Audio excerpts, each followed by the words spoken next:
Compassionate viewers, welcome to part 2 of Aeonic Life, selections from the Gnostic Nag Hammadi Library. The Nag Hammadi Library is a collection of early Christian and Gnostic manuscripts, also called codices, that were discovered in 1945 near the Egyptian town of Nag Hammadi. The writings in these ancient books date back nearly 2,000 years. Their discovery and translation have helped scholars to re-evaluate early Christian history and the nature of Gnosticism, an approach that is emphasized in these texts.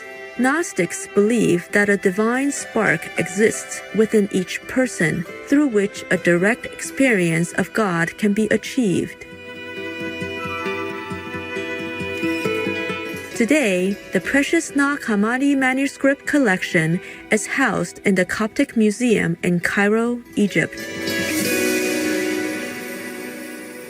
Now, we continue to share excerpts of Aeonic Life from the tripartite tractate in the Nag Hammadi Library.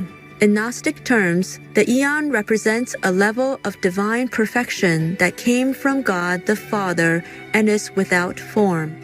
Within the creation of a physical realm, divinity can still be present but is no longer perfect. In this context, spiritual liberation involves repenting the mistakes of physical existence so that we may return to the formless divinity of the Aeon. Another concept in Gnostic teachings is logos. Logos symbolizes the universal divine principle as expressed through physical form. One such representation of logos in Gnostic scriptures is the Son of God, Lord Jesus Christ. Aeonic Life.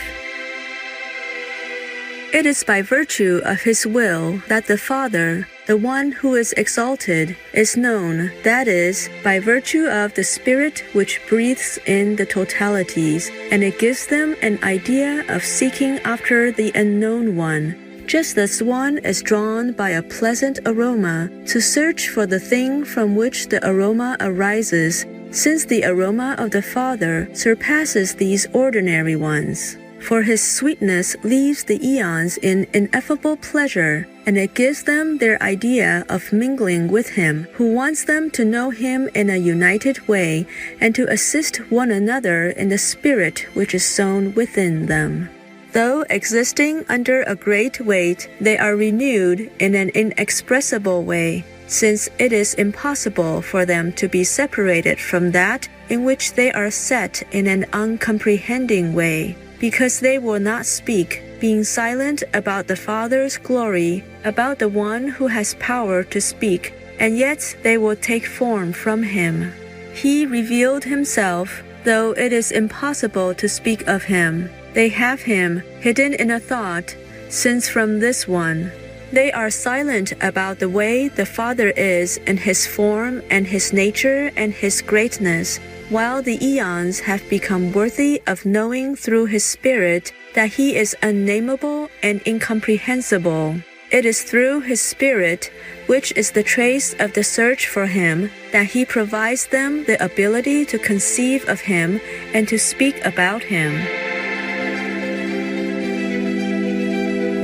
Each one of the eons is a name, that is, each of the properties and powers of the Father, since He exists in many names, which are intermingled and harmonious with one another. It is possible to speak of Him because of the wealth of speech, just as the Father is a single name, because He is a unity, yet is innumerable in His properties and names. The emanation of the totalities, which exist from the one who exists, did not occur according to a separation from one another, as something cast off from the one who begets them. Rather, their begetting is like a process of extension, as the Father extends Himself to those whom He loves, so that those who have come forth from Him might become Him as well. Just as the present eon, though a unity, is divided by units of time, and units of time are divided into years, and years are divided into seasons, and seasons into months, and months into days, and days into hours, and hours into moments. So too the aeon of the truth, since it is a unity and multiplicity, receives honor in the small and the great names according to the power of each to grasp it.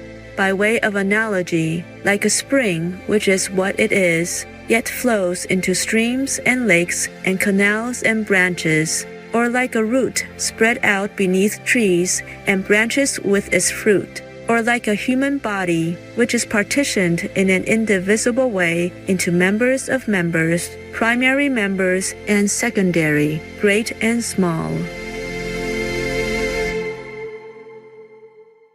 The imperfect begetting by the Logos. The eons have brought themselves forth in accord with the third fruit by the freedom of the will, and by the wisdom with which he favored them for their thought. They do not wish to give honor with that which is from an agreement, though it was produced for words of praise for each of the pleromas, nor do they wish to give honor with the totality. Nor do they wish to do so with anyone else who was originally above the depth of that one, or above his place, except, however, for the one who exists in an exalted name and in the exalted place, and only if he receives from the one who wished to give honor, and takes it to himself for the one above him, and only if he begets himself, so to speak, himself, and through that one, begets himself along with that which he is, and himself becomes renewed along with the one who came upon him by his brother, and sees him and entreats him about the matter, namely, he who wished to ascend to him. So that it might be in this way, the one who wished to give honor does not say anything to him about this, except only that there is a limit to speech set in the pleroma, so that they are silent about the incomprehensibility of the Father, but they speak about the one who wishes to comprehend him. It came to one of the eons that he should attempt to grasp the incomprehensibility and give glory to it, and especially to the ineffability of the Father. Since he is a logos of the unity, he is one, though he is not from the agreement of the totalities, nor from him who brought them forth, namely, the one who brought forth the totality, the Father.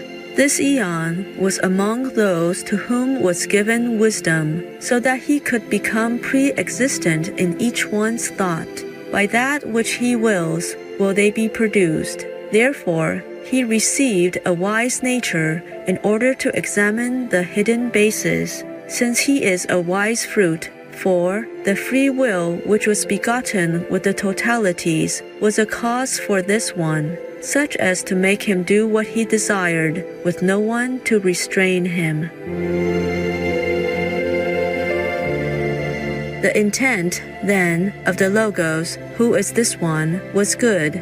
When he had come forth, he gave glory to the Father, even if it led to something beyond possibility, since he had wanted to bring forth one who is perfect, from an agreement in which he had not been, and without having the command.